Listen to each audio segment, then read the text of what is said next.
Welcome! Well, I had mentioned before I was making pirate armies because I've developed an optional pirate rule.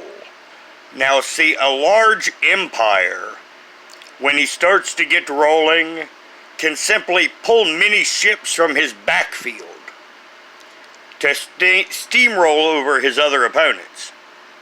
Now, the pirate rule, as I believe it will be, now typically, you have to have enough strength in your ship force, so typically you leave a triad or an entire wing of 5 to guard a planet. It tends to make the best sense.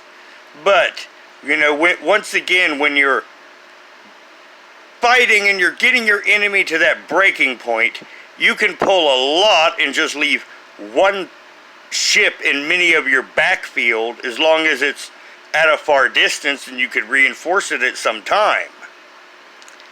And that allows the empire to begin steamrolling the other opponents.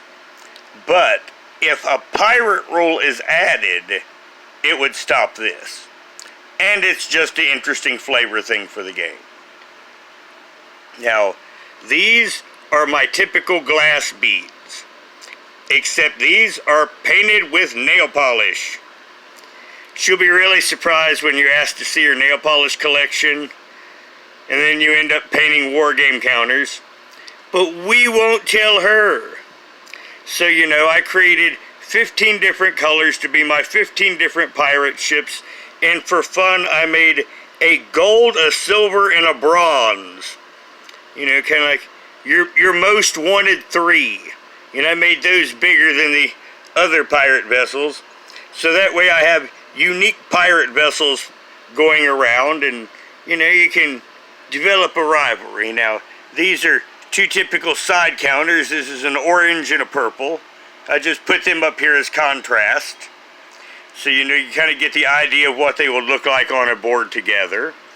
And once again, if you wanted to create a pirate force, you could do it.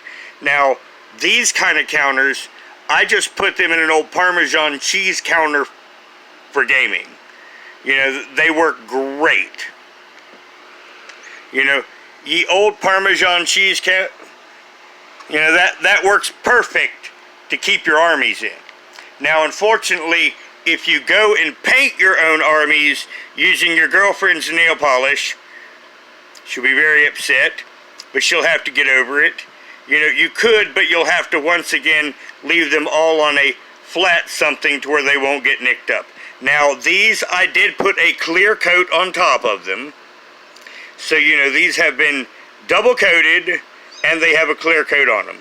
So, unfortunately, I can't just throw them into something, but, pirate forces, I'm not going to need a lot of, so I'll make a special little place to put them, and they're going to be a pretty little add to the game, and they're going to be an optional rule.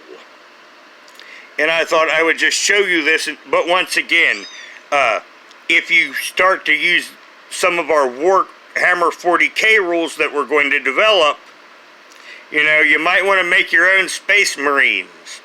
And Space Marines have their own nifty little colors, so this would always be a way to do it.